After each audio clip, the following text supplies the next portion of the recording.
Assalamu alaikum. Hello and welcome to Unlocking Pakistan's Digital Potential, presented by Google and Pasha. I am Farhan Qureshi, Regional Director, Pakistan, Bangladesh, and Sri Lanka at Google. First of all, I'd like to thank everyone for being involved. In particular, I'd like to recognize our guest of honor, His Excellency Dr. Arif Alvi, President of the Islamic Republic of Pakistan, as well as our event partner, Pasha. I really wish we could be with you in person today, but thanks to the power of technology, I am very glad that we can still come together virtually. Despite the challenges of COVID-19, we are all confident that the future for Pakistan's economy remains extremely bright. And to reinforce this confidence, we will soon hear about a new report by AlphaBeta stating that digital technologies have the potential to create up to 9.7 trillion rupees in economic value to Pakistan by 2030. This is equivalent to about 19% of the country's GDP in 2020, by the way. And there is quite a lot more in this report that I'm very excited about, and I do not want to give it away. Instead, let me walk you through what's in store. First of all, let me start by saying how honored we are to be joined by prominent champions of Pakistan's digital transformation.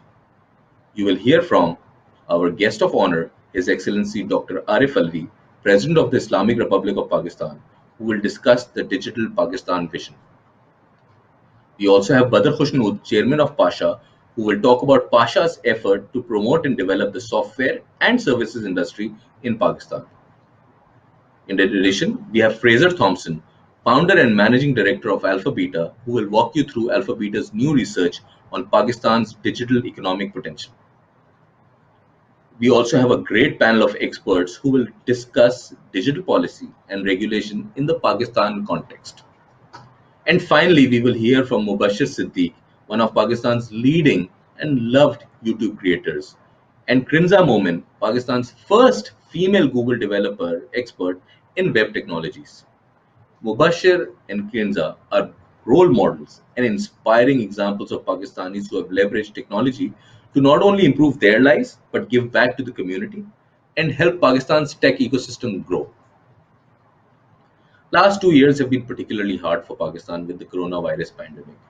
As Pakistan recovers from this, we as Google continue to be committed to investing in programs, people, and partnership to support the Digital Pakistan agenda. And we do this by focusing on three areas. First, we have rolled out various initiatives to help Pakistan respond to and recover from the pandemic. We provided $7.5 million in Google Ad grants to help the government disseminate authoritative information about COVID-19 via ads on Google search. In addition, our philanthropic arm, Google.org, gave a grant of $1.5 million to UNICEF and the Red Cross to scale up COVID-19 response across 5 countries, including Pakistan. With Google.org support, UNICEF will hire at least 200 female vaccinators and provide vaccines to 1.2 million Pakistani women over the next 6 months. Second, we invest in programs and resources that enable employment opportunities and equip digital talent with the skills needed to drive the digital transformation in Pakistan. To support the next generation of Pakistan's tech talent, we launched the CS First program in collaboration with Tech Valley, Ministry of IT and Telecom, Telecom Foundation, and Virtual University. So far, over 400 teachers and students across 13 cities in Pakistan have benefited from our free computer science curriculum that makes coding easy to teach and fun to learn. This builds on our ongoing work with Tech Valley to bring our free Google Workspace for education to more schools and students in Pakistan, including all 400 schools in the Islamabad Capital Territory. We will later hear today from Krinza, who is one of the leaders of Pakistan's thriving community of apps and software developers. In recognition of the critical role this community plays in Pakistan's digital economy, we have a range of programs to support the developers, including our own Google Developers Group and the Developer Students Club. I'm proud to share that these and similar programs that we've done in Pakistan have reached over 40,000 people just last year. And lastly, we want to be responsible enablers of technology and the internet, and to help Pakistanis be safe, secure, confident users of the online world. While Pakistan's tech and developer ecosystem are flourishing, it is also important to remember that many Pakistanis are coming online for the first time. We recently launched a pilot program with the National Rural Support Program to equip more Pakistanis with online safety skills and digital literacy. This program has reached more than 1,000 students across 3 cities in just 2 months, and we have plans to expand this program nationwide next year. As Pakistanis begin to look beyond 2021, we truly believe this is a time of huge opportunity. We're ready to play our part in the strong digital future for the country and to help Pakistanis embrace digital technologies that create new opportunities and livelihood. We will continue to demonstrate our commitment to Pakistan in the work that we do around programs, people, and partnership.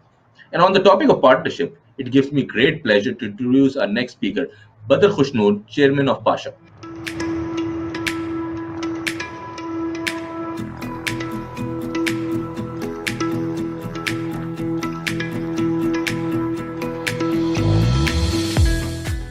Assalamu alaikum, and thank you Farhan for sharing some great insights. PASHA represents thousands of IT and IT-enabled service companies and has been at the forefront of digital Pakistan revolution.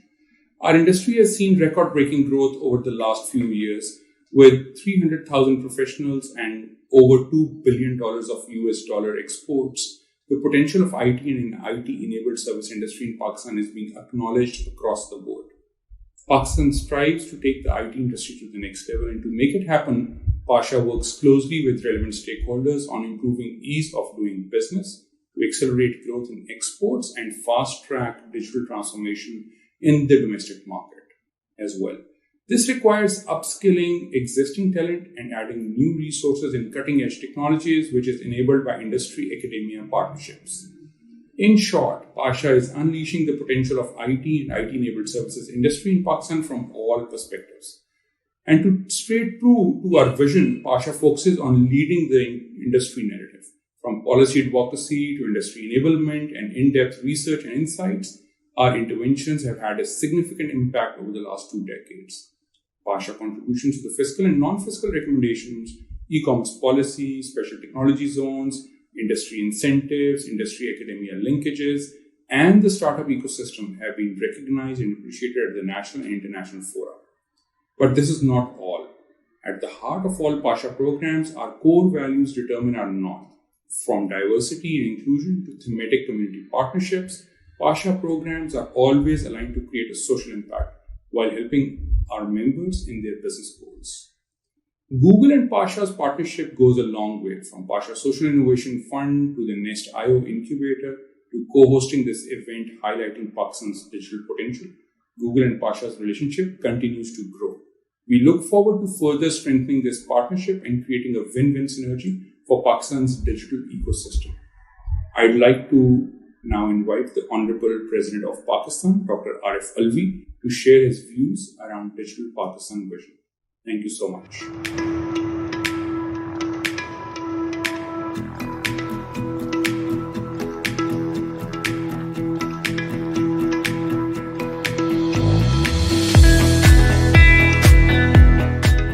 Bismillahirrahmanirrahim. Distinguished guests, ladies and gentlemen, I must thank you, Google and PASHA for inviting me to address this occasion, today's event, Unlocking Pakistan's Digital Potential. I am a strong believer in the fact that Pakistan's digital potential is huge. There are a number of reasons for that. Number one is Pakistan has a youthful population. 65% of our population is between 15 and 40, and we believe that the easiest way in which there can be a huge outreach and the way in which we can provide them with employment and the way we can use their talents as well as to improve our finances, our economy in the country is making them aware of information technology. I have also seen the outlines of the AlphaBeta report, and which also signifies the fact that Pakistan has a huge potential. Of course, the potential is there throughout the world. The countries which have a youthful population, the potential certainly is higher there. I've been working with the Ministry of Education and with the Higher Education Commission to increase the quantum and the number of IT graduates which are coming out of Pakistan universities. But much more than that, we are also trying to improve the skills of those who are not IT graduates but have a relatively lower level of education, but at the same time have good skills in maths and have communications ability in English as well. And in that context, the Ministry of Information and Technology started a Digi Skills program. A very impressive result was that 2 million youth of our country participate in the Digi Skills program, and 1.6 million passed the first phase of that program. That program is going to continue, but we are trying to address other than the established educational structures and platforms. We are trying to encourage people into participating into improving their skills in IT education. Looking at the AlphaBeta report also, it predicts that by the year 2030, the impact of IT could be in Pakistan would be about rupees 9.7 trillion, which is a huge figure. Everywhere throughout the world, what has been found that with improvement of digitalization in every sector, that includes finances, that includes the ability for people to make payments to each other directly, and platforms for the same, to be able to transfer finances, to be able to pay their bills, to be able to ensure the fact that there's reduced usage of paper and more usage of digital communication. I think the efficiency of the economy also improves. The efficiency of government also improves. We have gradually revolutionized or are revolutionizing IT and digital skills in the government itself, the movement of files, the movement of decision making. I think that will have a good impact into our economy. The ability of the bureaucrats to understand, to make fast decisions, because this information technology train is very fast. And in fact, if decision making is slow, Pakistan will not be able to keep up with the standards developing throughout the world. We are also concerned through the same platforms. We are also concerned about our own cyber security, the fact that our institutions and our knowledge base and data does not get exploited by cyber breaches. We think Pakistan has about 360,000 workers at least in the information base areas. In the same context, I would like to insist that what has happened with the digitalization in Pakistan and throughout the world, we were able to handle COVID very well because of the fact that we had a good database, because of the fact that all our people have an identification, an identification card or a number. Their movements we were able to assess their movements. We were able to assess those who got affected with COVID, their movements. We were able to do implemented a splendid partial lockdowns or strategy. The result was that Pakistan was able to handle COVID very well, and that reflects our preparations, and that reflects our efficiency as far as utilizing digital technology is concerned. We are trying to increase the number of graduates in our formal education. We are also encouraging, rather than have a 4-year training program for IT, we are also looking at a 2-year associate degree program by which the numbers of IT graduates come out faster. We are also trying to provide them communication skills in a better format. We have NAVTEC, an organization in Pakistan which provides skill-based training. Through that, we are trying to improve the ability of our graduates to be able to communicate with English-speaking countries and other countries.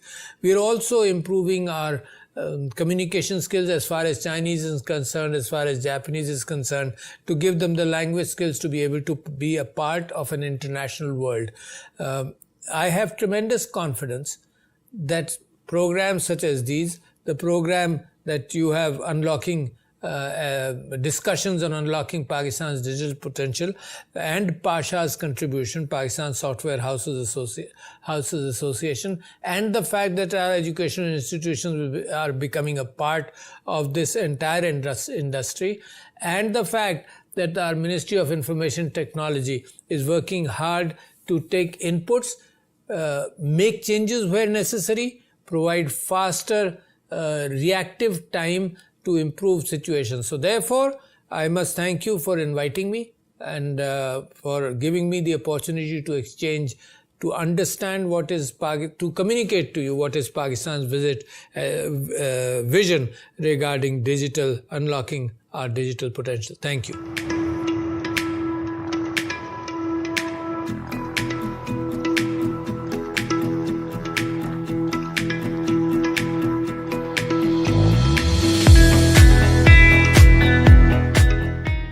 Thank you, Mr. President. It was exciting to hear about the Digital Pakistan vision.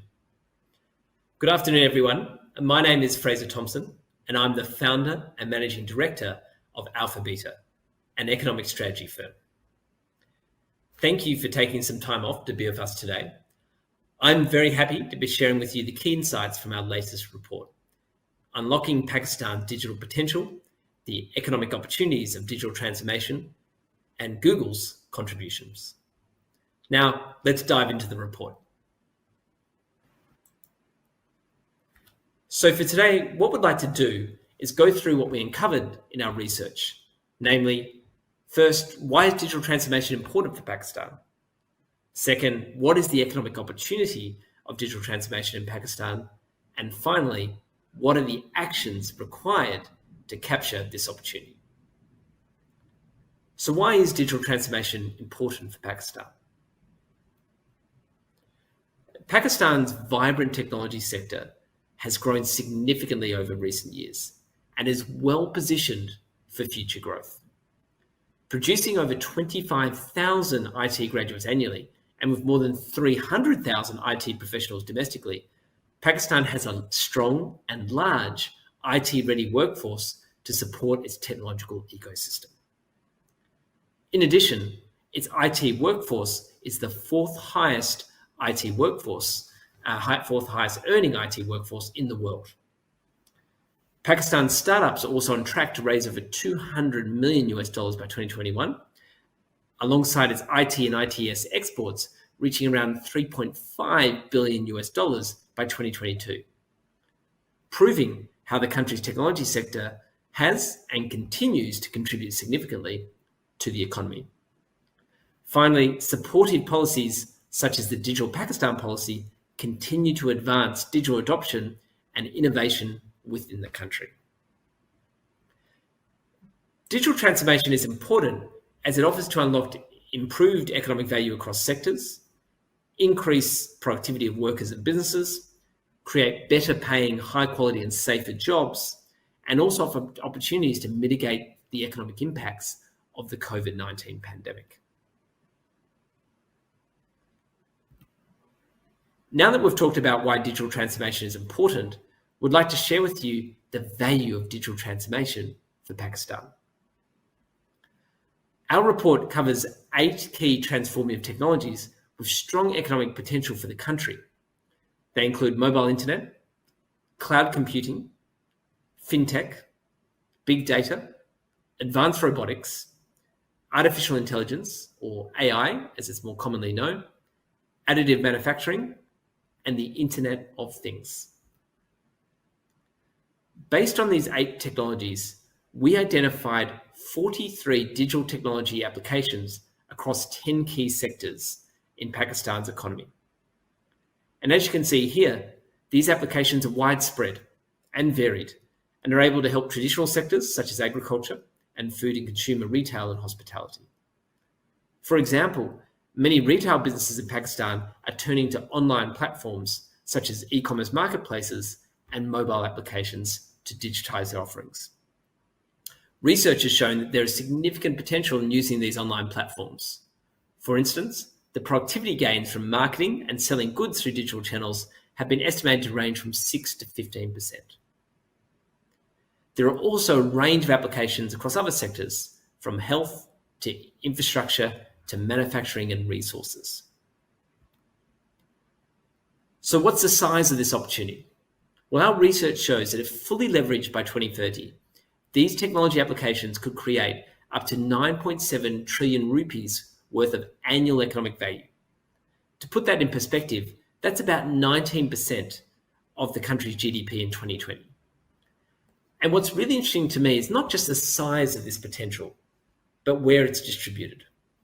And some of the biggest beneficiaries of this digital transformation are in more traditional sectors. For example, agriculture and food represents about 30% of the total opportunity. There are also other sectors from education to health to manufacturing that are also big beneficiaries of this. So it helps show that digital transformation doesn't just benefit the IT sector. Some of the biggest beneficiaries are the more traditional sectors. To help understand exactly how these technologies create value, it's always useful to look at some case studies of real companies and organizations and how they're leveraging these digital technologies. And I'd like to discuss three here. The first example is Aqua Agro, a Pakistani startup that came up with an AI-powered solution for farmers to yield more crops with reduced water resources. And given the challenges we face with climate change and nature loss, this becomes ever more critical. It does this by automatically monitoring ecological conditions and determining whether crops need irrigation or not, helping farmers save time and manpower. Another example is Eat Mubarak, an online food delivery platform which helps consumers discover restaurants and order food online, covering 6 major cities across Pakistan. Digital solutions such as this help F&B businesses connect to a wider range of consumers digitally and facilitate their orders quickly and automatically. Finally, the Jazz Foundation's Jazz Smart Schools project utilized digital tools and media, such as laptops and videos, to educate students in 75 female public high schools in Islamabad, helping them to provide increased access to education through blended learning approaches with curated online tools. So as you can see here, there are practical examples that exist across a range of different sectors of how businesses and organizations can leverage these digital technologies to improve their operations. I'd like to also focus in on the impact on tourism and the potential opportunities. Now, COVID-19 has had a tremendous impact on Pakistan's overall economy, but one of the biggest challenges has been in the tourism sector, which before the pandemic contributed 5.9% of Pakistan's GDP. To overcome the effects of the restrictions brought about by international tourism being brought to a standstill, the industry should consider leveraging technologies to boost productivity, especially in the post-COVID-19 recovery era. And there's a few really good examples here. The first is around adopting e-commerce platforms, helping to bring revenue to business and tourist areas. The example here is the Karakoram Area Development Organisation, which created an online e-commerce platform to promote locally produced crafts in the Hunza Valley area. Big data also offers a solution, with a study showing that tour companies experience revenue gains of 6 to 10% when they integrated data on customer preferences to create personalized tourist experiences. Finally, virtual and augmented reality tools can create dynamic and immersive tourism experiences, such as the Header Solutions 360, which created a 360-degree virtual tour of the Pakistan Monument.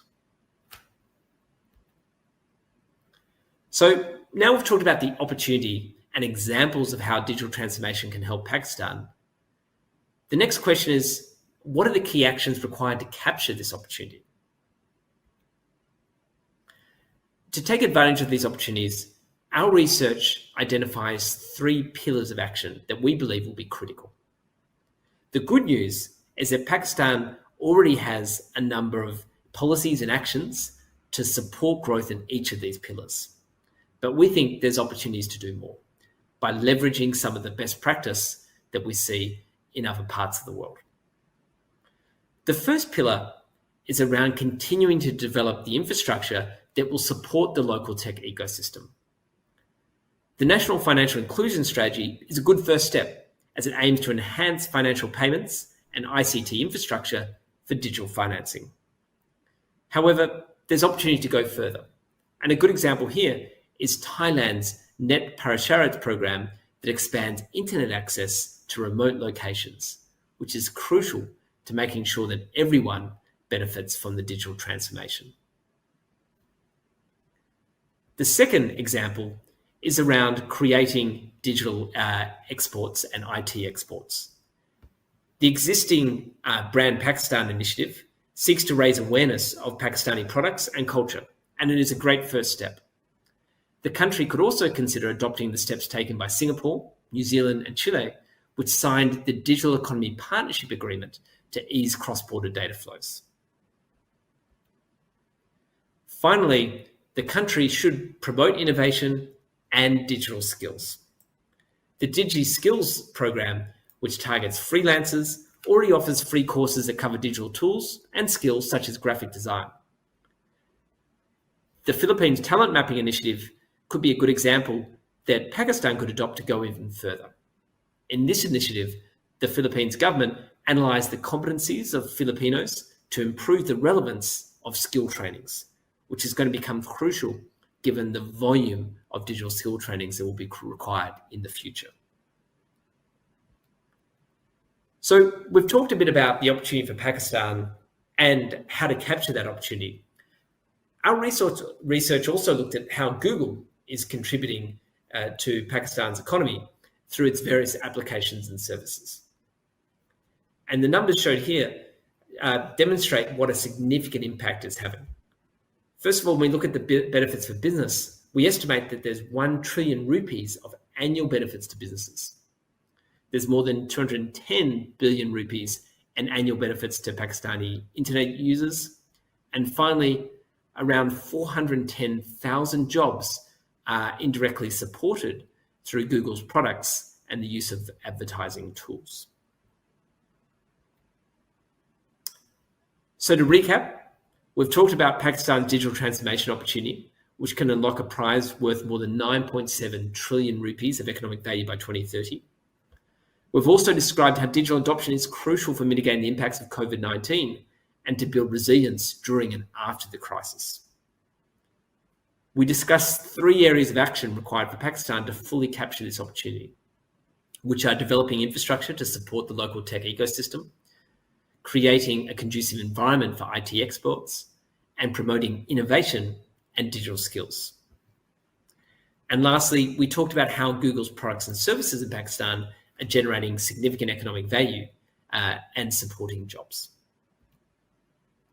So with that, I'd like to say thank you very much for your time. We hope you've enjoyed learning about the insights gained from our research. Please feel free to read our full report on our website and reach out to us if you'd like to discuss it further. With that, I'd like to hand over to what I think will be a very exciting panel discussion moderated by Sidra and including a range of very esteemed panelists. Thank you.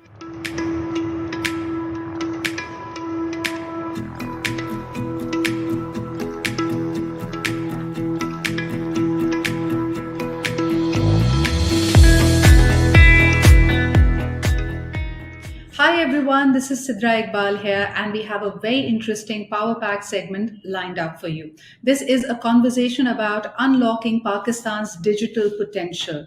There are numerous economic opportunities, and we've spoken at length, and you've just heard the report about how vibrant the IT ecosystem in Pakistan is.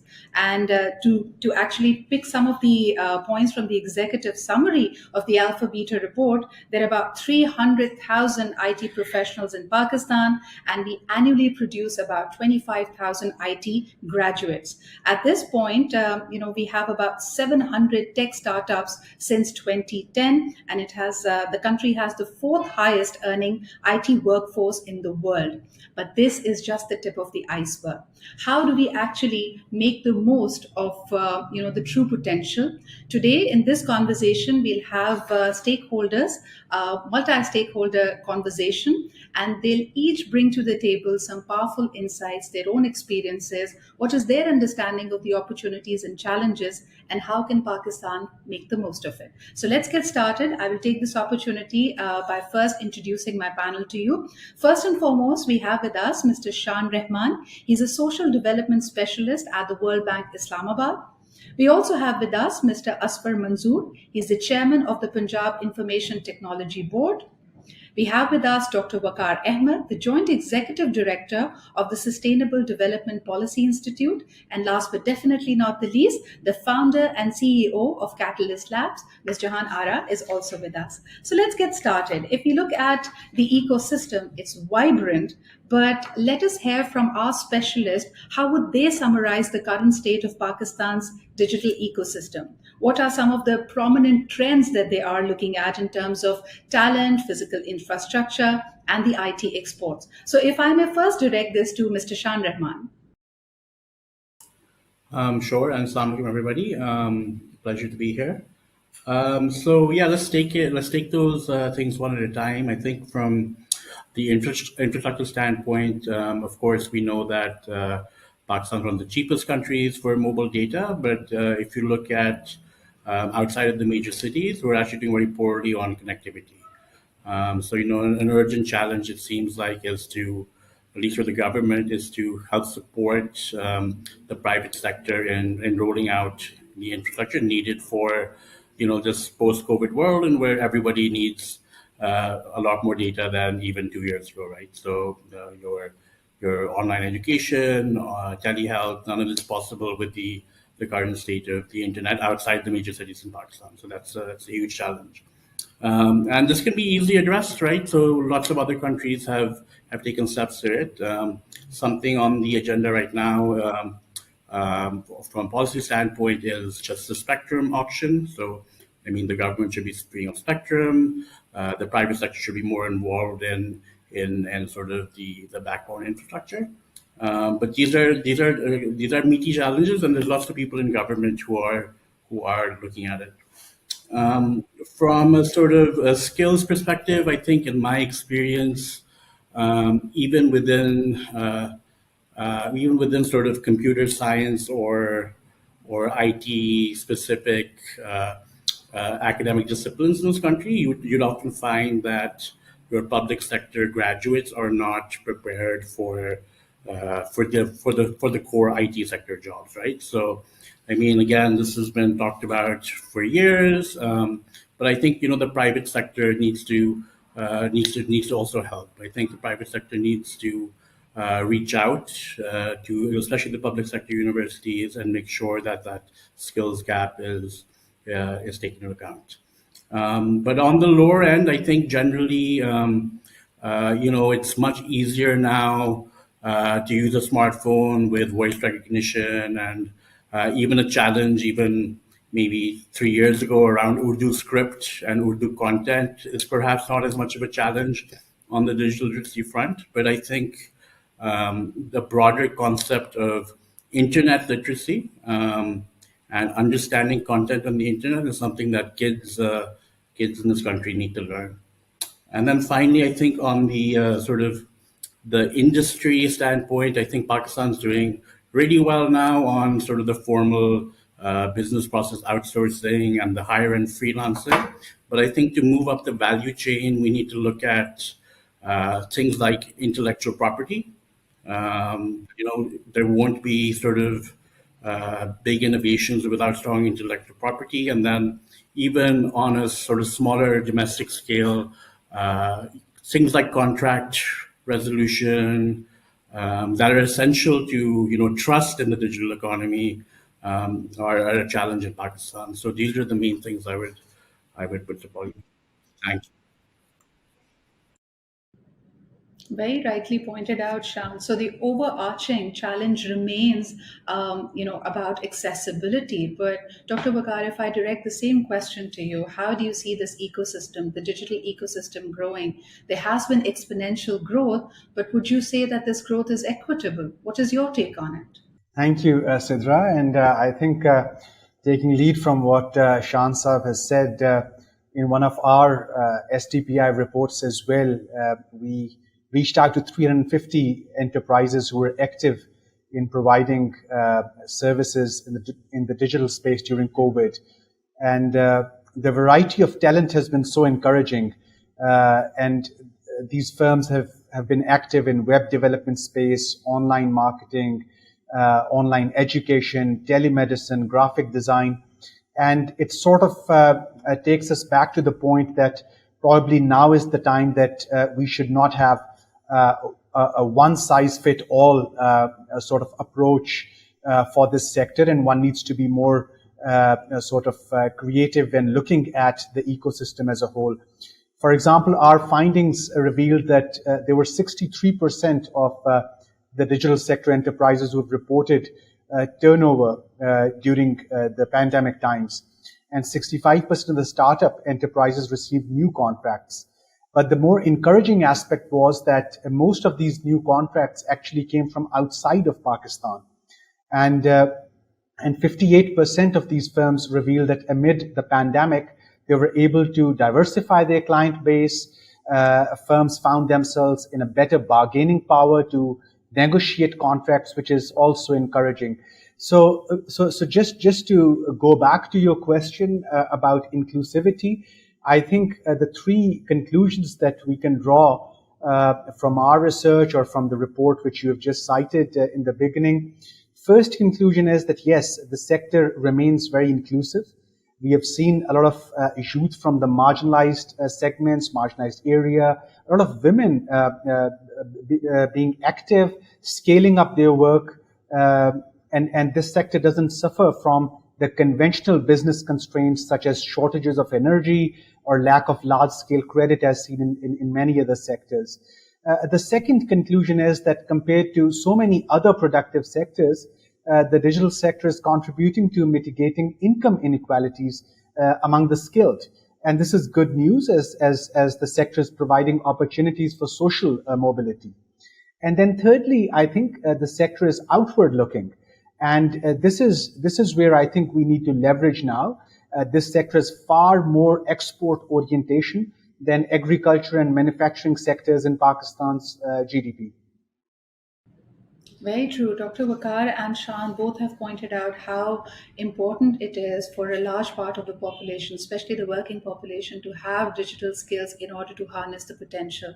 But I'm sort of taken to the World Economic Forum's Global Competitiveness Index 2019.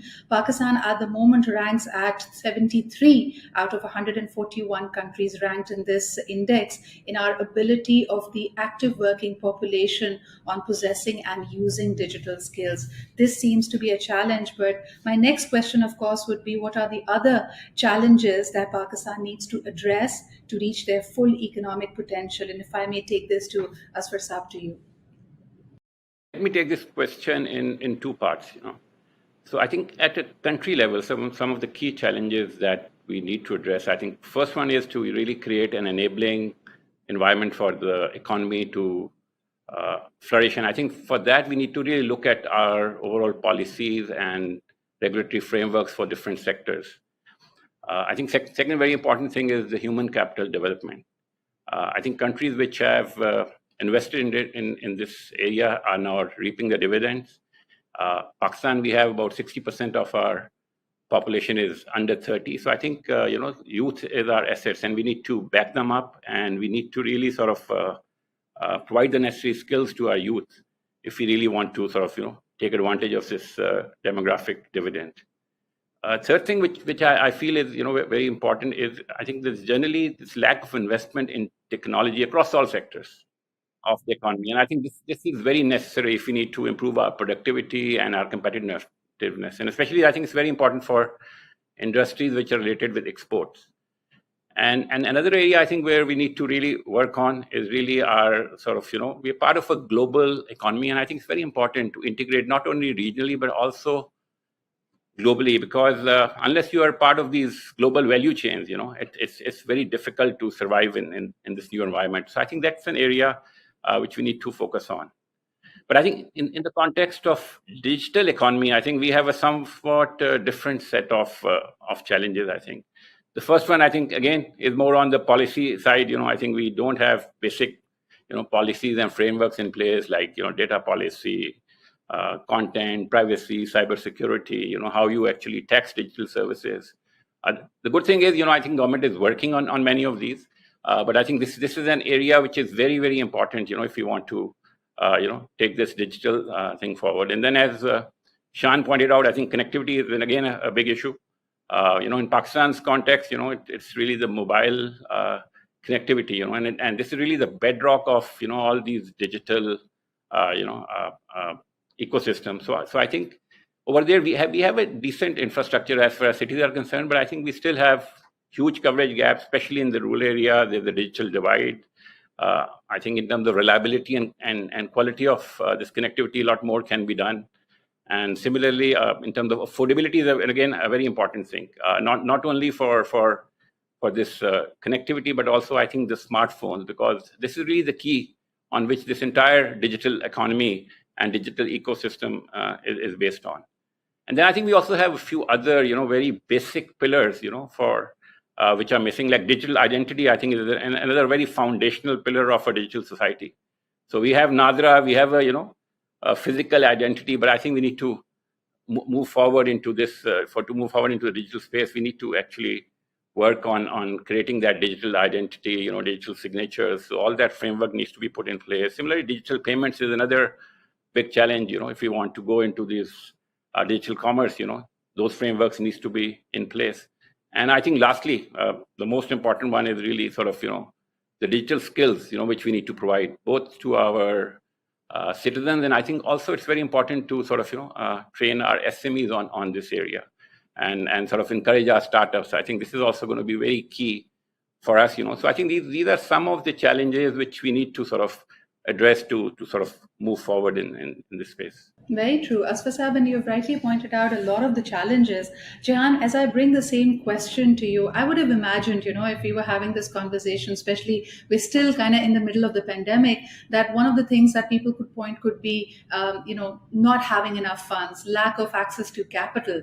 But if I just look at the number in the AlphaBeta report, over 40 Pakistani startups have secured more than $1 million in funding, and the startup ecosystem is on track and has raised more than 230 million in just 2021. You work very closely with them. So do you think the funding problem is gone for good? And what are some of the other challenges that we need to sort of tackle head on? Thank you, Sidra. Yes, it's exciting that there is much more investment coming into the startup ecosystem in Pakistan. It's exciting, it's encouraging, and something that all of us have been waiting for quite a while. But it's not sufficient. If we have 40 startups that are getting large amounts of funding mainly from the international market, and some of it is co-investment with local investors, it's not enough. I think we've got to address another issue, which many people have not looked at yet, is that you need capital at the early stage of when people are working on ideas. So angel investment locally, because that the international investor is not going to be interested in tackling.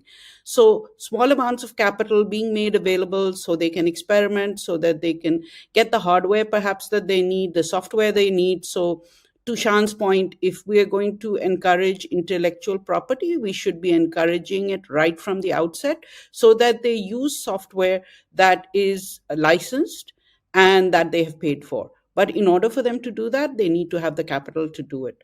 So we need to address this at a very basic level, where everybody who wants to experiment on an idea, and it is an idea that sounds feasible, should be able to experiment. So small amounts of capital there. And then once they've given proof of concept, they've generated some revenue, then we'll see investors, wanting to invest in them, helping them to scale. We need also to make sure there are enough mentors and coaches available, because they may be technologically savvy, but they may not have the knowledge as far as developing business concepts, identifying customers, growing their businesses, all of that. I know there are a number of organizations working on it, and so are we.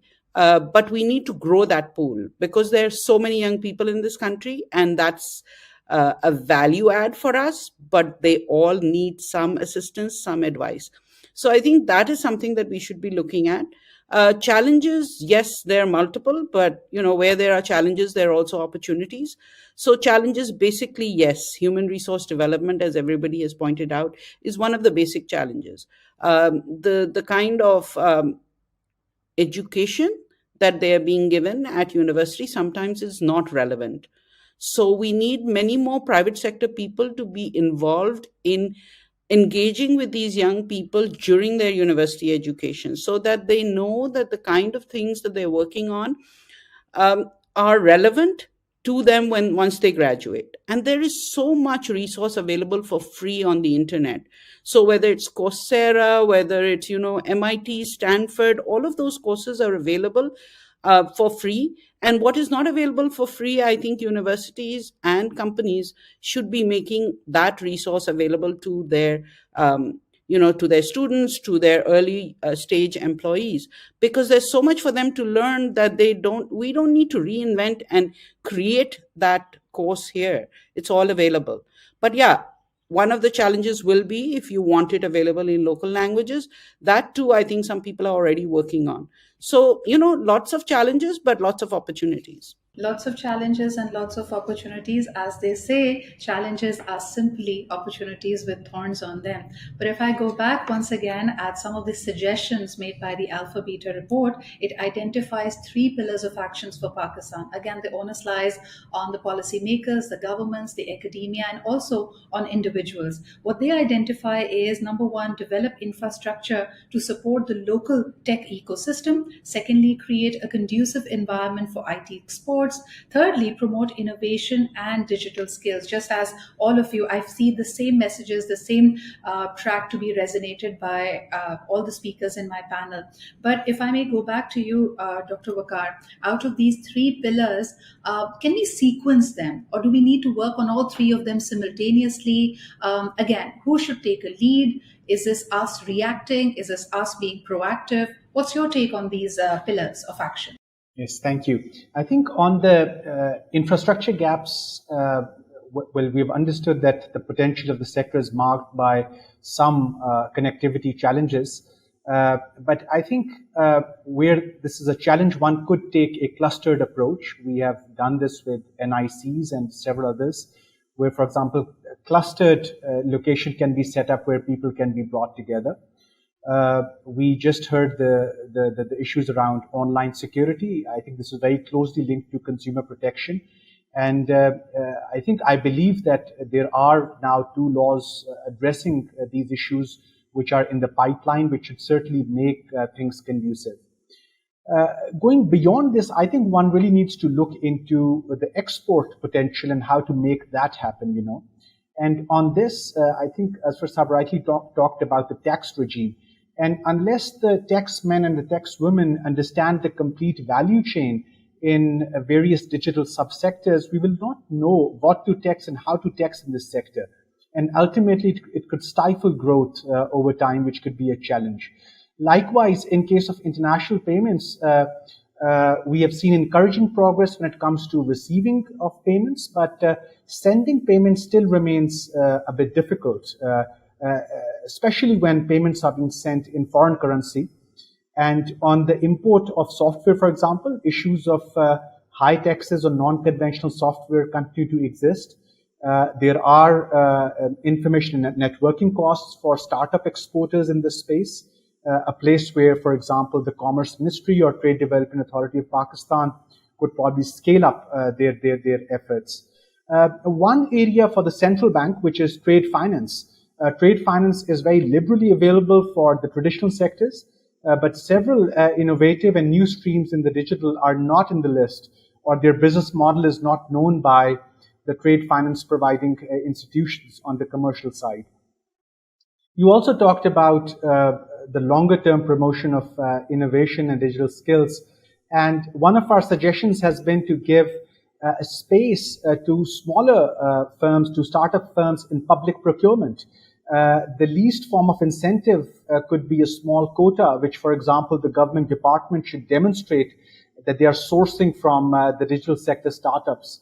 And another way could be for the government to really push the state-owned enterprises to embrace digital trade integration in which we are still, unfortunately, lagging behind. Maybe one last thing that I'll add over here is that one of the things that, for example, our research picked up was that 26% of the firms in this sector continue to face increased incidents of anxiety and stress. And this is perhaps where I think government alone may not be able to address the issue, and platforms and networks, many of which are represented here today in this discussion, they would need to come together to think about health and particularly mental health of digital sector workers in Pakistan. Very interesting, Dr. Bakar, because one would imagine, since you also mentioned the State Bank of Pakistan, the digitization of the financial services in Pakistan is leading to greater financial inclusion of the population at large. Even the segments we couldn't penetrate earlier into have now access to the financial services.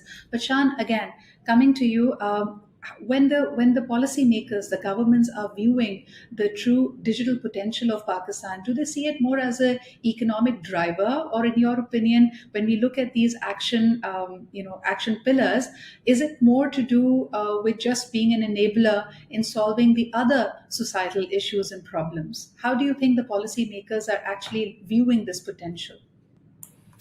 That's an interesting question.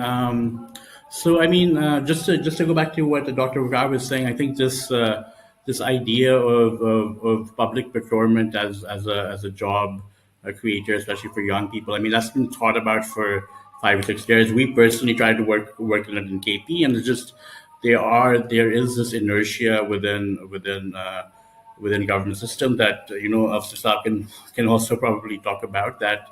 I'm not sure what the answer to that inertia is, because sometimes it's not even getting young people as elected officials, right? There seems to be other things that slow it down.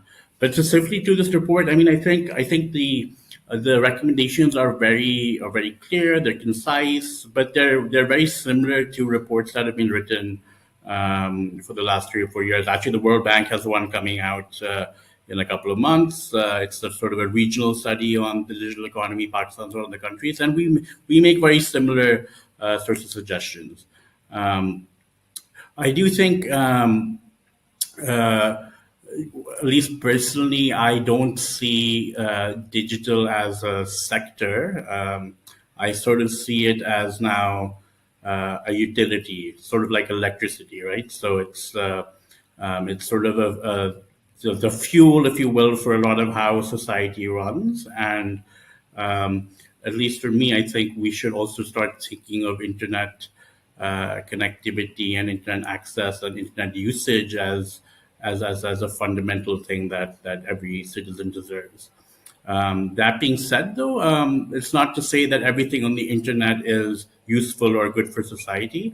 And a lot of what, and Jahan can of course speak to this as well, a lot of what the policymakers have focused on recently is around content, and Banistan is what Pakistan's sort of being known on right now, right? So it's a bit disheartening that there's probably been more focus on social media regulation than the very, very urgent thing around data protection that's essential for the economy, right? So it's sort of it's a mishmash of where we are, but I do understand that these are not easy questions for policymakers either, because there's a lot to balance. I like how you So call with it. that, with that positive note, I'll stop.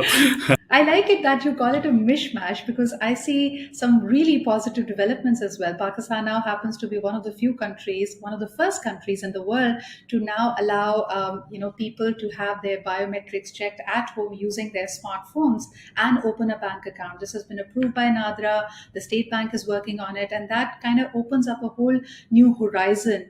And likewise, I feel that there is a lot of hunger in the government departments for digitization as well. But just like you pointed out, it's a mishmash. So there are things, micromanaging the content is probably not something that we all like. But Jahan, coming to you, I would love to hear your take on all the action pillars that are suggested here, particularly when they talk about creating a conducive environment for IT exports. Now, having all these problems that have been pointed out by the panelists, we still see that the year on year growth in the IT exports and IT enabled services is about 15%. Just in the last year, there has been an increase of 47%.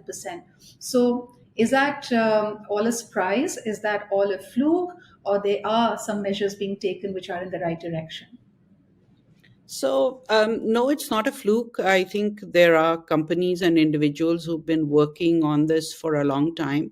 Some of the policies are encouraging. So, State Bank has come up with some new policies that have encouraged people to export a lot more. It's made it easy. It's made it easy for people to send money into Pakistan.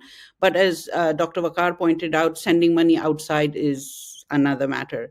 There are still limitations on how much money, especially in foreign currency, that you can send out. And that makes investors a little nervous. Why should we bring in money? We don't know whether we'll be able to take it out. But those are things that, fortunately for us, State Bank of Pakistan has been listening, has been engaging with the private sector, with industry, as well as with other stakeholders to try and solve those problems. And that I feel that is the initial step that needed to be taken. It's only when they understand what needs to be done. Nobody wants Pakistan to not grow economically, right? And especially not the State Bank, I would think. So, yes, there have been policy interventions. There have been people, including lawyers and policymakers, who have got in on the conversation together with the IT sector. And it has helped. I'm glad to see also that some of the multinational organizations that actually also have to use IT. This is not restricted to just technology companies. Now everybody is a technology company because you cannot function otherwise.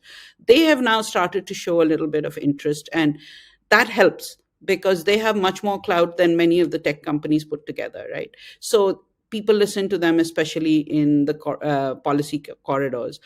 I think one of the things that needs to be done, and that is being done, clusters need to be formed. I think the IT companies are spread all over the country. There are not enough of them. There's some large ones, and most of them are SMEs.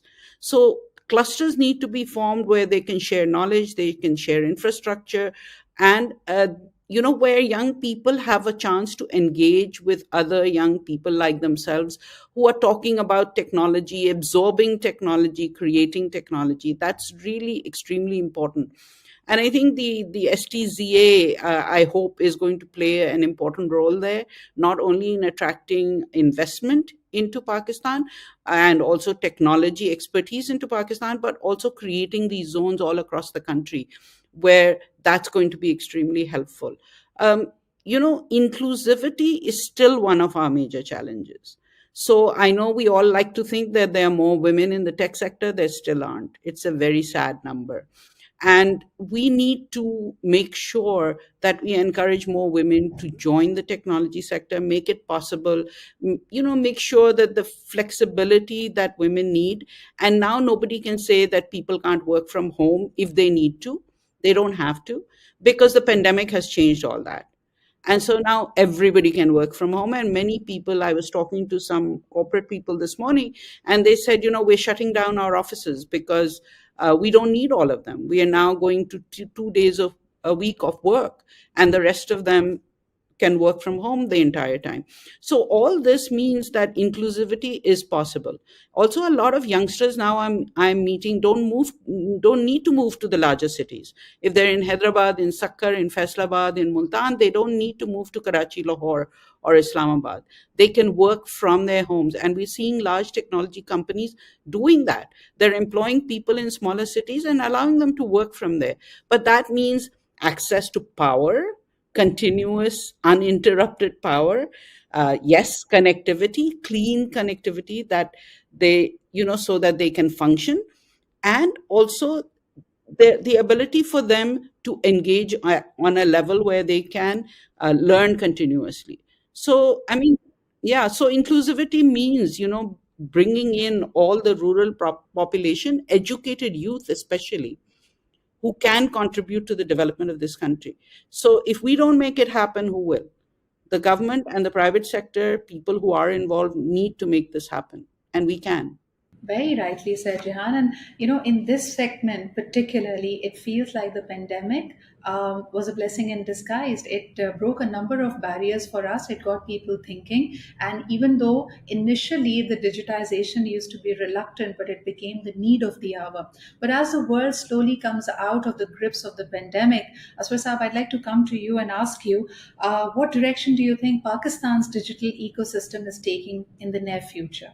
So I'm very optimistic, I think, about the future of Pakistan's digital ecosystem. And I think this optimism, is really based on how things are shaping up, especially in the last 2-3 years. So if we look at, some of these developments, we discussed that, and I think it's also pointed out in this AlphaBeta report, infrastructure, I think there's a lot of work being done, whether it's with the telecom companies or with the IT industry. I think Ministry of IT is involved in it, the necessary regulations and, other incentives that are required, are being put in place. Some of them have already been done, others are in the process. Overall, I think ease of business is improving in Pakistan. I think the World Bank latest report, is a testament to that. Then I think one phenomenal thing is if you currently look at it, while we have about 100 million broadband users, we have about 60 million broadband users who are also smartphone users. That's almost more than 25% of our population. So we really are ready for that digital takeoff. We have those, those end users who can use these digital services. So I think the next step is, how do we create those digital services and the platforms? And so I think once these infrastructure issues and this digital, these services and these platforms, they come into place, we will be ready for a huge takeoff in this space, which will really have an impact on the overall digital economy. And I think in this digital services, one of the low-hanging fruit really is the e-government and the e-services, because everybody has to take services from the government, whether it is payments, whether it is some you have to get your birth certificate or some other things that need to do. And I think this is again another area where and especially I think this COVID has really helped this. In the last 2 to 3 years, I think both the federal and the provincial governments are taking a lot of steps in it. And I being sort of looking after this area here in Punjab, I can tell you, like in just in Punjab, we have digitized almost 25 citizen-facing services, and we have more than 5 million users, using those services. So that really shows, because this really makes life so much easy for a citizen. Instead of visiting departments and standing in queues, they can just from their home, they can pay their token taxes and property taxes and challans and all those things. So I think the government has already sort of started working on it, and sort of and a lot of work is being done. So I think this is the low-hanging fruit. And then I think another great thing is that this we have a very vibrant startup community. You mentioned that also, and I think now it has sort of it's being noticed globally also, and we're getting some foreign investment. I think just in last year, I think we are almost this year we're touching around $250 million, which is almost 4 times what we got last year. And if you look at some of these startups, they are in some very interesting areas: e-commerce, fintech, edtech. And I think these startups, it's just a matter of time before some of these startups actually become unicorns. And these startups are the ones which are going to provide us those platforms, those digital platforms, based on which we'll be able to sort of move forward, and we have a lot of contribution to the overall digital economy. So I looking at all this, and then even freelancing. Pakistan is right now, I think, the 4th largest market in terms of freelancing. So we are sort of also a big player in this gig economy. So I think if you look at all these developments, I see a tremendous opportunity for Pakistan. Yeah, how much time it takes, that really is difficult to say, but I think we are pretty much going in the right direction. It's just a matter of time before we come onto that hockey stick model and take off. So I think I'm really sort of very optimistic about the future of this digital ecosystem and how. Very true. Aswad, your enthusiasm is contagious. I love your optimism, but let us also be slightly cautious at the risk of actually being the party spoiler. Jahan, I want to bring this in as your final comments. You also mentioned the risk of fraudulent activity, the risk of misinformation, the lack of data protection and IP and copyrights. How are we dealing? Do you feel that when we talk about harnessing the true potential, we're making progress in in these realms, the regulation bit, the safety bit, the security bit at the same pace, the same speed? And how do you see the future for IT in Pakistan? So yeah, I mean, I'm like Asfar, I'm very optimistic about the future of IT in Pakistan, simply because we have the talent, we have the commitment from the players that are in the market, we have the commitment, I think, of policymakers as well, because they see that the digital economy is going to be the lifesaver for this country. But that means a few things. You need to make sure many of the in Punjab, a lot of digitization work has been done on government services, but we need most of the services in all the provinces as well as at the federal level to be digitized, and all sectoral services, not just some of them. And then one of the things that is holding some of the startups back is access to data. So government has all the data, they need anonymized data to be made available to them, and not at a high price, because data analytics is what is determining the success of being able to determine whether what the trends are going to be, what kind of people exist, what kind of products to create for them, and all of that. And that data startups do not have. So I think that access to data is something that the government will have to make sure that whichever department in government has that data, that it is made available, maybe at a very small price. But to startups, to technology companies, it's not just startups I'm talking about, technology companies have also complained about this, that we don't have access to the data that government organizations do. So I think that's something that will have to happen.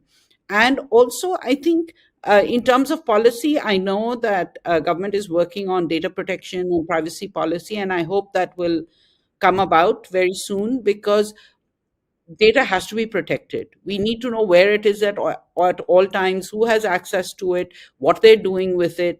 And if we need to change some of that data, we as individuals should be able to do it as well. So I think all of these things need to be kept in mind. Cybersecurity, as we've seen in the last couple of weeks, is a major issue, not just in Pakistan, but elsewhere in the world. So we need to work on that. I think it hasn't been taken seriously enough in this country yet. So we need to focus our efforts, both as far as government is concerned, as well as the private sector, working together to make sure that we have the precautions that we need to take. So if all that happens, there is so much potential, there is so much growth already. There is no reason that we should not continue to grow and make lives much better for the young people of this country, so that they don't have to move outside of Pakistan to look for opportunities. The opportunities exist here. We need to make sure that they are able to take advantage of those opportunities and benefit from them, and stay with their families and help Pakistan to grow. Absolutely. Thank you so much, Jehan, for that. You absolutely nailed it when you summarized the true potential and the way forward. With this, I'd like to thank my panelists, Dr. Waqar Ahmed, Mr. Asfar Manzoor, Ms. Jehan Ara, and Shan Rahman. Thank you very much, guys, for being here and for being a part of this powerful discussion that is only going to unpack for our viewers what the true potential is and what more can be done at the policy level, at the government level, at the private sector level to truly harness it. With this, viewers, now we're moving into some brilliant interview sessions. This is about the trailblazers, people who have truly harnessed the potential and the opportunity before them. You'd be hearing from Prinza Momin and Mubashir Sadiq, but this is it from all of us. With this is your moderator, Sidra Iqbal, signing off. We hope that you enjoy the rest of the sessions and the interviews just as much.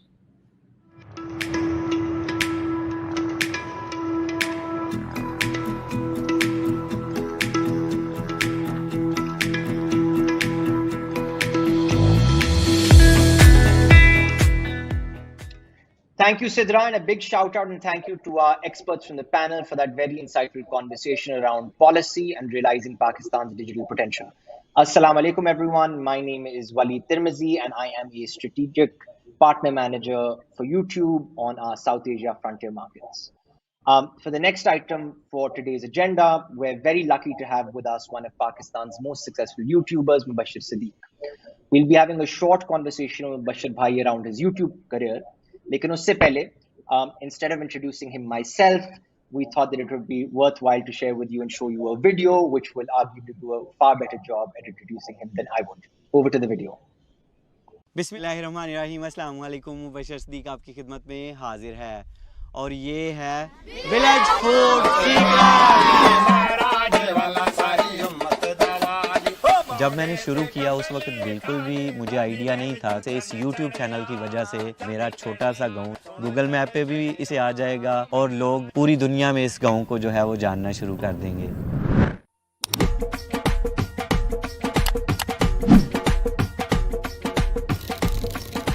गांव में जो है ज़्यादातर गुजारा जो है वो ज़मींदारी पे किया जाता है। कुछ लोग हैं वो जो जॉब करते हैं तो वो शिफ्ट कर जाते हैं शहरों की तरफ। पूरा हफ्ता जो है जॉब करते हुए मुझे सियालकोट में रहना पड़ता था। अम्मी अब्बू के लिए खाना जो है मैं हफ्ते और इतवार वाले दिन अपने हाथों से बना के उनको खिलाता था। फिर मुदस्सर भाई ने कहा कि कुकिंग तो आप ऑलरेडी करते हैं और घर वालों को भी पसंद है, हम सब इंतज़ार कर रहे होते हैं, तो आप ऐसा करें कि खाने बनाने का जो है ना यूट्यूब चैनल आप बना लें। मैंने YouTube के बारे में तब सुना था जब मैं मोबाइल शॉप पे काम करता था, तो वहाँ पे इंटरनेट कनेक्शन था मेरे पास। तो जब इन्हें पता चला तो ये एक्साइटेड थे क्योंकि ये हमेशा लाइफ में कुछ ना कुछ बड़ा करना चाह रहे थे। मैं एक संडे को जब गाँव आया तो आलू जो है वो मैंने अपने खेतों से निकाल के आलू वाला पराठा जो है वो बनाया, वो वायरल हो गई। तो यहाँ पे हमारा है पुराना ट्राईपॉड। ये जो मस्जिद के अंदर माइक होता है वहाँ से आइडिया है। ये पाइप लगा दिया गया है और इसके साथ 4 सरिये लगा के सपोर्ट किया गया है और इसमें फ़िक्स करने के लिए मट्टी डाल दी गई है। और कभी भी सोचा भी नहीं था कि ये सेटअप से हम अल्हम्दुलिल्लाह यहाँ तक पहुँच जाएंगे। आज हम बनाएंगे देगी पुलाव। बनाना बहुत ही आसान है, बड़ा ही मज़े का बनता है। जब हम दोस्त साथ बैठते थे तो एक दूसरे से पूछते थे कि आप ज़िंदगी में आगे क्या करना चाहते हैं। मेरे मुंह से हमेशा यही निकलता था कि मुझे ना मालिक लगना है। और सब लोग मुझे मजाक करते थे कि ऐसा कैसे मुमकिन है, हम तो अभी खुद किसी के पास जो है वो जॉब कर रहे हैं। लेकिन अल्हम्दुलिल्लाह यूट्यूब की वजह से वो वक्त आ चुका था, वीडियोज़ हर एक वायरल हो रही थी। तो मैं समझता हूँ कि जितनी भी पाकिस्तानी यूथ क्या जहाँ जहाँ पे भी लोग मुझे देख रहे हैं, हर कोई कामयाब हो सकता है अगर वो अपनी ही स्टोरी बताता है, अपने शौक़ को लेके आता है यूट्यूब पे। ये इतना बड़ा प्लेटफॉर्म है कि आप सोच भी नहीं सकते आप कितने कामयाब हो सकते हैं।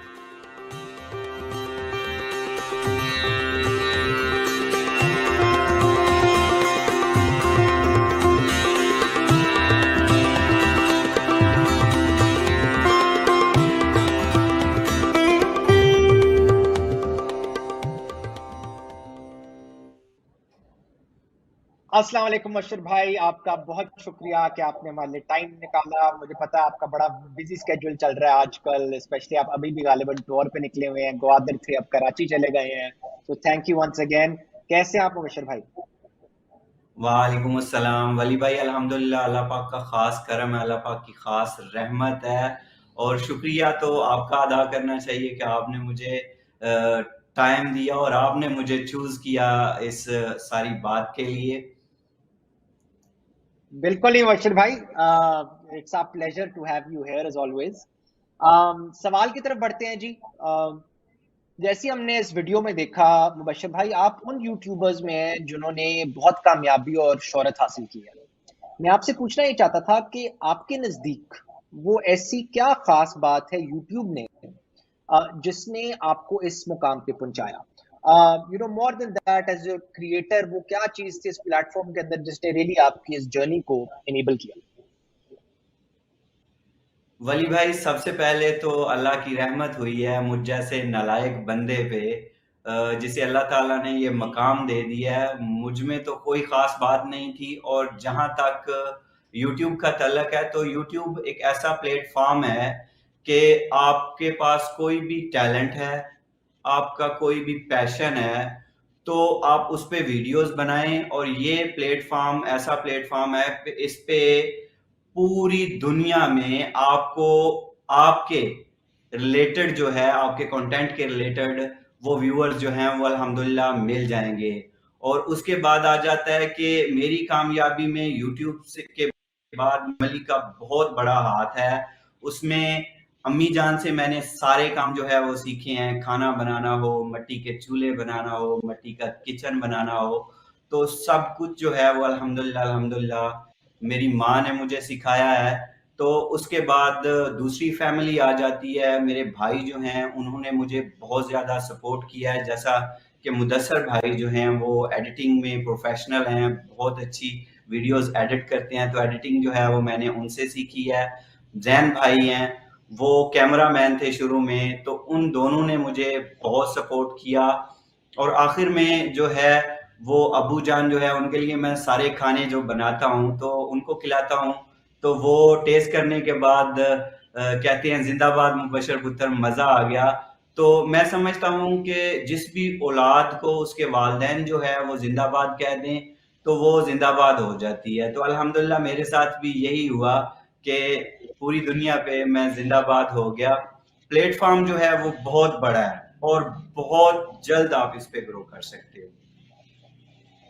بالکل ٹھیک، چلیں زبردست مبشر بھائی. اور آپ نے ابو جی کا ذکر کیا، جو آپ کے ویورز ہیں وہ تو کمپلیٹلی واقف ہوئیں گے ابو جی سے، بیکاز ہر ویڈیو کے اینڈ میں آپ انہیں ٹیسٹ بھی کراتے ہیں. جنہوں نے آپ کی ویڈیوز نہیں دیکھی please go check them out because you will get to see ابو جی as well.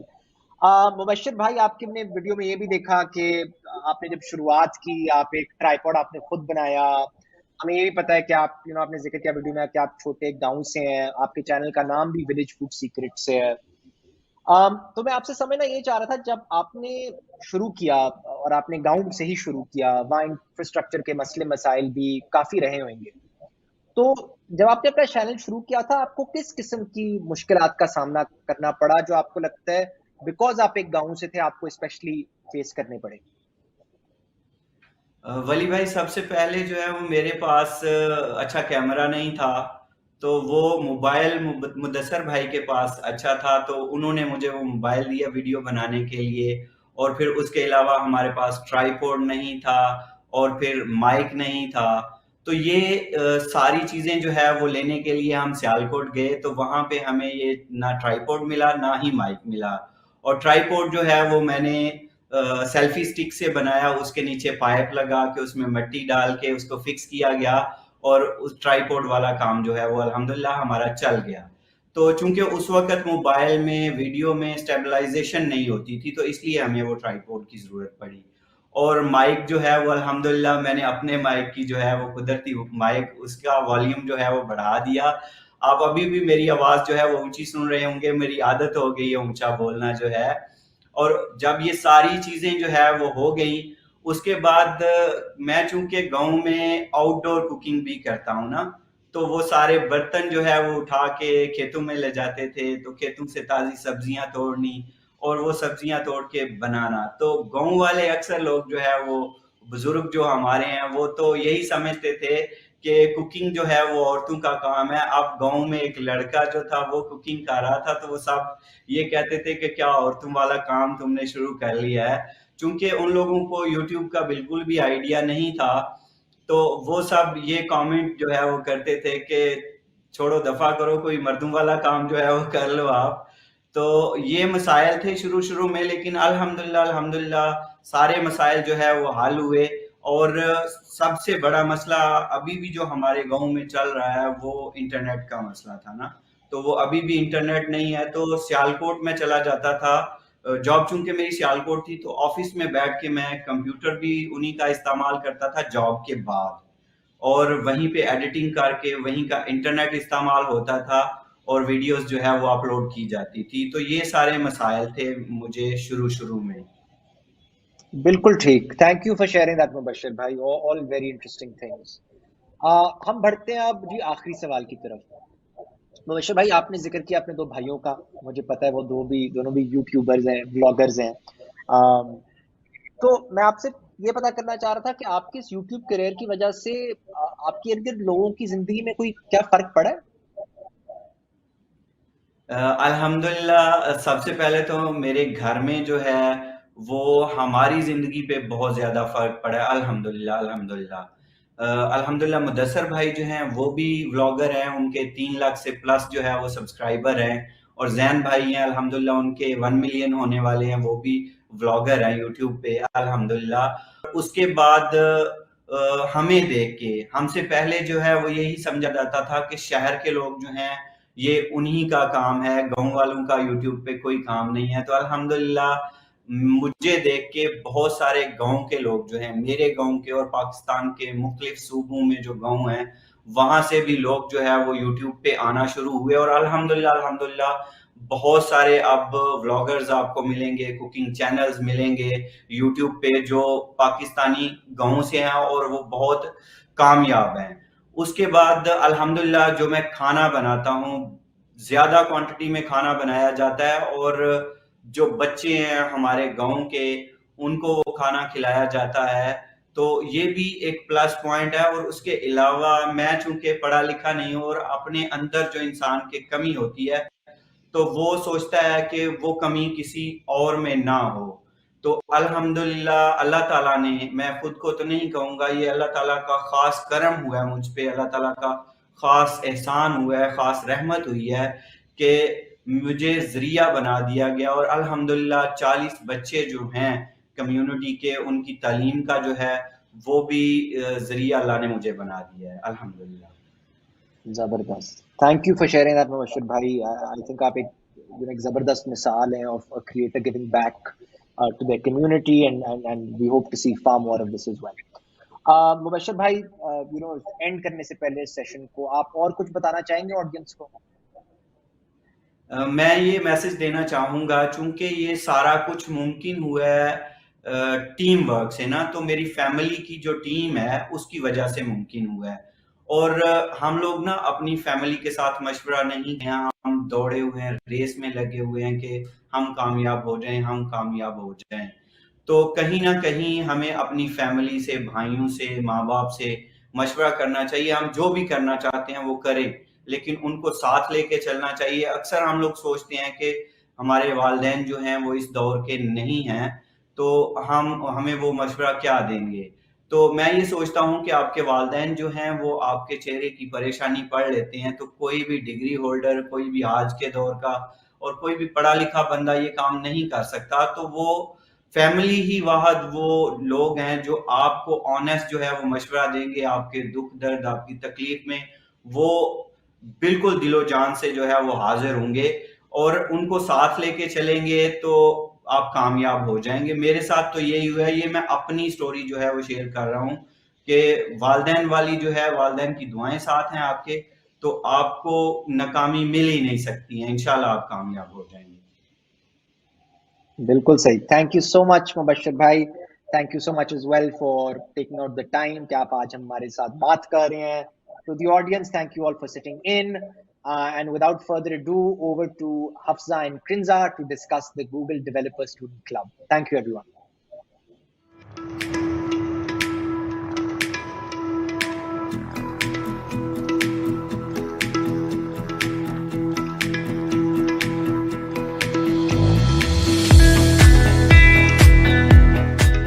Hello and assalamu alaikum everyone. I hope that you're doing great and I hope that you're enjoying the event so far. Thank you Wali for conducting such an amazing interview. It was great to hear Mubashir's story and I think he's truly an inspiration for all of us. I've been following his work for many years now, so it was great to get to know him a little bit more. With that, we have another remarkable story lined up just for you of Krinza Momin, who was one of the Google developer graduates that we had in 2019. So let's look at Krinza's story before we ask her some questions.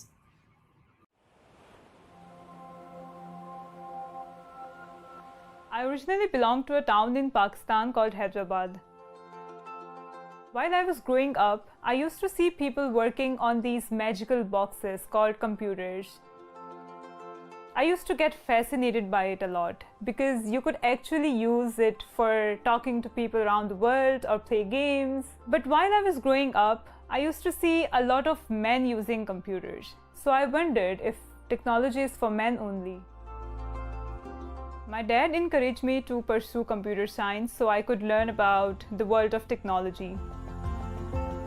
Computer science in Pakistan is a field predominantly with men. So I wasn't surprised to find out that I was one of the only 2 girls in my entire class. And despite getting good grades and being very active in academic activities, it was difficult for me to find that confidence to lead. Suddenly one day I found out about this program by Google called the Developer Student Clubs and mustered the courage to apply as a lead for my university. I simply couldn't believe the day I received the acceptance email. Being selected as a DSC lead not only connected me with several Googlers or industry experts, but also helped me build connections with students globally. The most memorable experience was connecting with the DSC leads from across Pakistan and getting a deep dive into Google technologies through a lens of a community builder. DSC had me think about all the incredible people, personally and professionally, I wouldn't have met, and friendships I wouldn't have had if it wasn't for the community.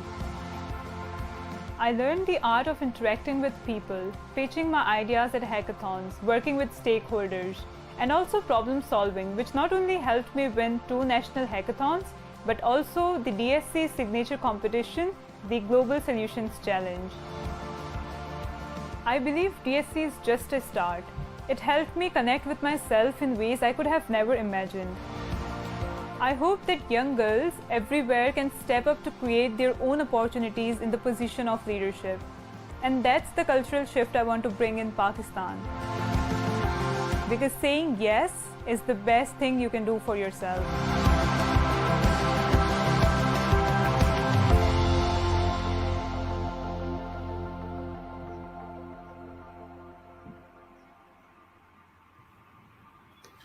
What a wonderful video, Krinza. I'm amazed to see the wonderful story that you've had and how far you've come.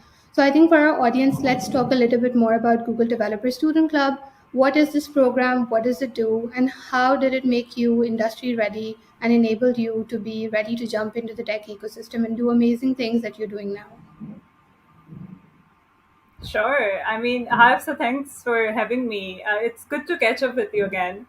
Well, I think GDSCs are basically the community groups for students, and it's a program set up by Google developers for literally anyone who's interested in exploring and building solutions with emerging Google technologies. So that's like the core of what we do at GDSCs. We provide right kind of resources, we provide right kind of mentorships, but most importantly, what we provide is a large network of industry experts, industry professionals, and industry leaders. And I think that is something which helped me as a GDSC lead as well to stay as close to the market as possible while I was a student at the edge of graduating and starting a career in tech. And I think it's kind of come as a reality check that your degree alone isn't often make you a the job ready person. And because I say this because most of the lesson plans, curriculums are outdated by the time you are looking for their first job. And students kind of find themselves short of actual experiences. And that's where GDSCs comes in. And I'm glad that we had such a platform like GDSC along with other communities like GDG or GDE, which enabled me and many others to have conversations with industry experts, not only here in Pakistan, but as well as around the world, which kind of opens global opportunities for us and be aware of what's going on in the local as well as the international tech ecosystem, and how we can as an individual as well as a community contribute to it. And I think with every GDSC batch after us and more to come, I think this community will be fostering on bridging the gap between academia and industry, so that no student find themselves in the position where they can't envision their career in tech as a fresh grad. So till date, we have the representation of 61 universities in 14 cities across 4 provinces, working towards this exact shared vision of learning and building solutions for, from the hands-on experiences that we are getting. So I think that's the most important thing which makes you industry ready. Thank you for highlighting the numbers, Krinza. Google, I think, is really focused on diversity, and that's one thing I love about all the work that we do. Even when we were selecting the GDSC leads, one aspect that we always look at is making sure all the cities are represented, both the genders are represented. And I think with that comes up my next question. So how has your journey been as a female developer in the tech ecosystem? And we know that there's a gap there. So I would love to know, what are the steps do you think we can take as an industry altogether to bridge that gap and to make this industry more inclusive? Yeah, I think that's a really good question because as a girl myself who was never expected to be in tech but ended up in it, I realized along the journey that my purpose is to rectify gender imbalance and access and control of technology. And I say this because I have often find myself, and I believe a lot many other women developers can relate to this, being found themselves in the minority. So maybe in the classrooms, maybe in the workplaces, even in the conferences. So I don't really expect the change coming from big organizations or companies launching new policies overnight, but I think it's more towards the matter of individual efforts and how inclusive we are envisioning our communities to be. And I think I'm seeing the change happening every day with more females taking up, the leadership roles into the tech spaces. So to be particular, if I talk about Google communities in Pakistan, so we have like 4 out of 11 Google developer experts who are female. We have 35% of our chapters led by females, and 86% of the teams make, the female core team members. But I think what's more important is that out of 250,000 people that we have reached since 2019, we have reached over 84,000 females. That makes 35% of the total audience that we have. So I think we are very close to bridging the gap, one day at a time, one event, and all at once. Yeah, completely agreed. I think being a woman in tech, I'm not a developer, but being a woman in tech, I completely second all the pointers that you've shared, and I really hope that we continue making this industry more inclusive for Pakistan as well. So overall, the tech ecosystem, where do you see ourselves positioned in the global landscape, and what are the steps do you think we need to take as an industry to get there and to position ourselves right so when the time comes, we are able to grab all the opportunities that are out there for us? Yeah, I think Pakistan's tech ecosystem has been gaining momentum in the last few years. And especially if we talk about last year, we saw an exponential rise in Pakistani startups and those startups getting funded, right? And I think it is enabling more entrepreneurs to attempt to solve real business issues that we are facing here in Pakistan. And it's kind of creating new avenues. But I think with that, this is the right time to give Pakistani people opportunities to use their talent. And we need to utilize the technology that we have in hand to share the success stories, maybe from the startups, maybe the individual success stories, and kind of showcase role models in the tech industry so that young people, particularly and especially girls in Pakistan, or even other Southeast Asian countries, can see that a career in tech isn't unattainable. So I think all in all, Pakistan can really position itself around startups and innovation so that it can really fuel an economic prosperity that we need the most in Pakistan right now. Yeah, very true. And I think this interview has been great for the tech ecosystem and for women in particular to understand that step-by-step growth is what we are trying to achieve here, and we're trying to create impacts with the little efforts that we do. With that, Prinza, I would like you to say a few words to the audience. Any message you would like to give, any experiences you would love to share. Yeah, I think the GDSC community, I think I have been able to meet a lot of amazing people personally and professionally that I wouldn't have met if it wasn't for the DSC. So I'm glad for this opportunity and I'm glad that this platform exists, which is kind of creating a global opportunity for students who are studying here in Pakistan and be able to, make use of the mentorship, make use of the resources that Google is providing them. So I think I am very excited to see where these communities will be, in 1 year or other year. So yeah, I mean, thanks for having me here. Yeah, just as excited to see where we end up in 1 year. Hopefully, we'll be doing a lot of crazy things together. And I second your opinion on that. I've met great people through the Google Developer Network, and I'm thankful to each one of them, many of them who are now my mentors. And I think opportunities like this really help us create that impact of the work that we are creating and celebrate stories like yourself. So thank you so much for having us. It was wonderful chatting with you, Krinza. Thank you to the audience for listening in. I hope that you found this session inspirational and motivational. Keep working at it, keep at it, and inshallah, one day we'll get there. With that, I'd like to hand over the floor to Farhan and take a leave from myself and Krinza. Allah Hafiz.